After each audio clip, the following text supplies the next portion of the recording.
Well, 2 out of 3 are bad if you're a Sooner fan. Talking about the 3 big areas of this ball game, 3 big areas of any ball game. Number 1, winning. Of course, that's the biggest thing. Sooners, check mark. They got the victory, although the game was in doubt until probably the 4th quarter when the Sooners finally got a 3-touchdown lead, and they made that hold. Tulsa got a touchdown late, but it was 52-38.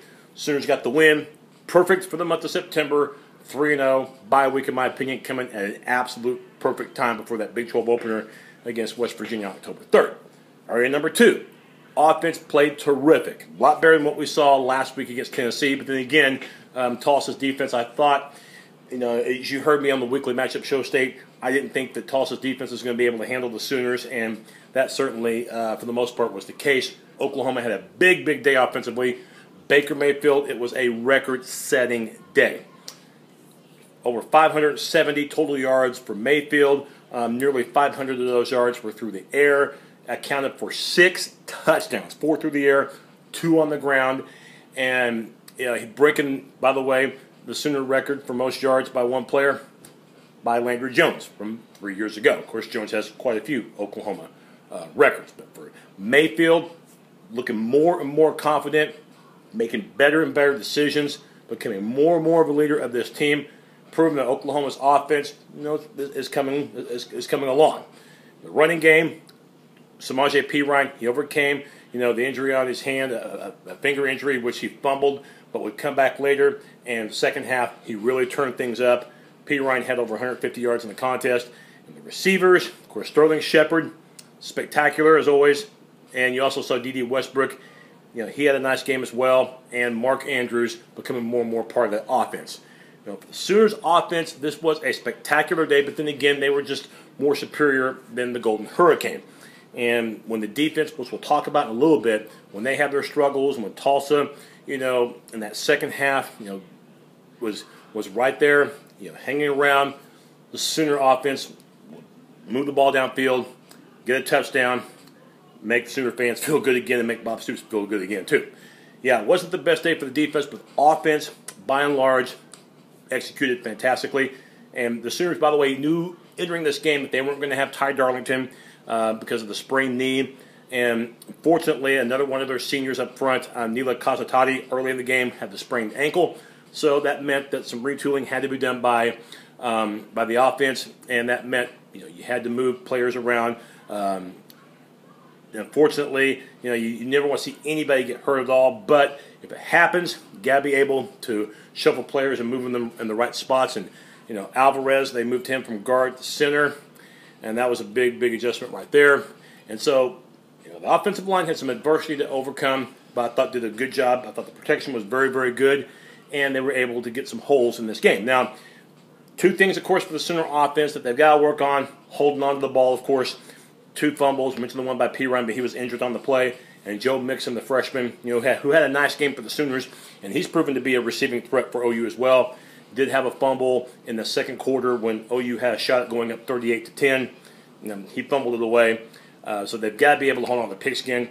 And then I would say the other thing is short yardage situations. We saw that early on.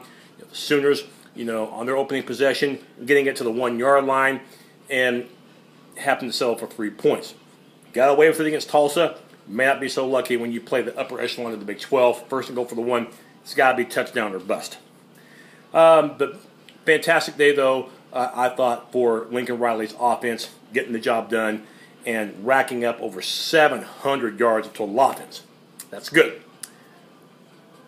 Opposite of last week, though. Remember last week the defense was called upon to keep the Sooners in that ball game? Well, this week it was the offense that had to do their part to keep Oklahoma ahead in this game. The Sooners never trailed, but Tulsa, because they never gave up, and because their offense was so hard for Oklahoma to stop, wasn't going to go away. And that's the thing. The Oklahoma defense looked a lot like that defense from last year, giving up big passing plays, not there on coverages. And probably the thing that might have surprised a lot of people the most was the fact that Philip Montgomery, the head coach, who runs this Baylor-type offense, where you have the receiver spread and you run a ton of plays. And that was the thing. That's probably the most surprising thing. They were able to run 91 plays in this game. The Sooners, it wasn't just that fact that the Sooner defense was on the field a little longer than we would have thought. Big thing, though, was that Tulsa, once a play's over, they get to the line of scrimmage and they're ready to run another play. Sooners at times looked like they were unprepared, okay? And I know that Jordan Thomas's suspension from yesterday, that didn't help the Sooners at all. But the bottom line is nobody from the Oklahoma secondary had a good game at all. I mean, they were getting whipped, okay? I mean, look at the Tulsa trio. You look at Atkinson, you look at Evans, you look at Garrett. Those Tulsa receivers have been around.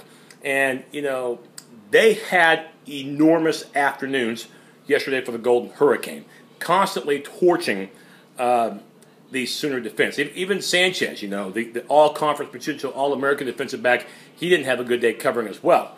The biggest thing is you got to be prepared, because it's not just the fact that you're going to play Baylor in November and it's going to be that identical offense, except it's going to have even higher talent, okay? Just as much experience. And Seth Russell, who's proven to be a good quarterback already in the month of September for the Bears. You got to play them in Waco as well. Last time I checked, the last 2 years, Oklahoma's gotten blown out both times by Baylor. So if you thought facing Tulsa's offense yesterday was hard, wait until you face the team that really perfects that type of offense, and that's Baylor. So there's no question at all. Mike Stoops and his defense, after the first 2 games, which they looked real good, but didn't face an offense like they faced yesterday and a QB and a style like they faced yesterday against Tulsa, have work to do. And Tulsa's offense, by the way, it's the type of offense where they don't need a lot of time in order to throw the ball. Okay, so the fact that the Sooners didn't really have a sack fest day, that doesn't surprise me a bit. That doesn't surprise me at all, because of that style of offense that they run. But the fact that the Sooners were out of position at times, didn't tackle particularly well, and the receivers were just owning the secondary. And even when we saw the Sooners, have the 2 safeties play deep a little bit in order to try to help the rest of the secondary, Tulsa was still moving the ball because they were able to run effectively too. I mean, Tulsa had a rusher that had over 160 yards on the ground.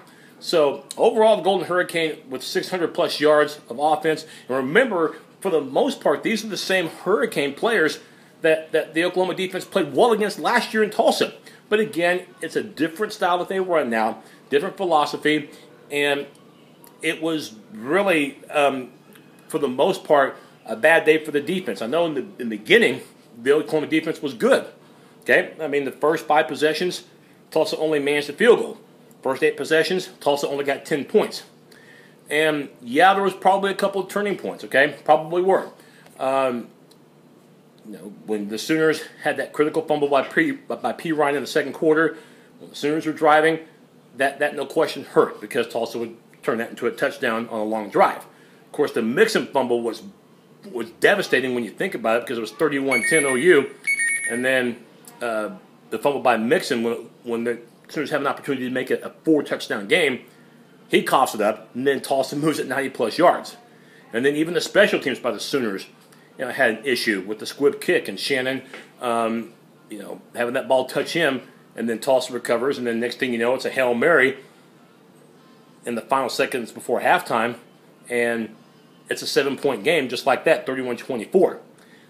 Things like that, yeah, they didn't contribute to the situation, but the defense bottom line has just got to play better. I mean, the secondary has to know their coverages, linebackers got to do their job as well, and until that happens, it's not just the teams like Baylor you're going to struggle against. West Virginia runs versions of what Baylor runs, and you're going to see the Mountaineers in less than 2 weeks. So for the Sooners, it's time for them to perform. And you get the bye week at a perfect time. Hopefully, the injury to P. Ryan is not too severe. He was able to come back and play in the second half and do a tremendous job. He looked like that P. Ryan that we saw from a year ago. And hopefully the knee of Darlington is fine. He missed yesterday, and hopefully that sprained ankle of Cosatatis is not too severe. So bye week is right now, and of course October 3rd, Big 12 opener against the Mountaineers in Norman. And West Virginia, offensively, defensively, look pretty good. But of course, historically, Mountaineers are not a good road team. So maybe that'll bode well in OU's favor. Remember, OU has not lost to West Virginia since the Mountaineers joined the Big 12. I still expect a tough game from Norman coming up in a week and a half. Since there is no game for OU, there's no weekly matchup show this week. I will have my college football picks coming up, I believe, on Thursday, so please check that out on this very channel. Final score, the Sooners offensively, a big day, record-setting day for Mayfield, but the defense had their issues, and Tulsa give them credit for hanging in there and playing tough. They were a 30-point underdog, the Golden Hurricane were, but you would never have known it after Saturday, in which they gave OU all they wanted. But too much OU in the end, 52-38. Sooners by 2 touchdowns, 3-0. Now get ready for Big 12 play coming up soon. Boomer Sooner.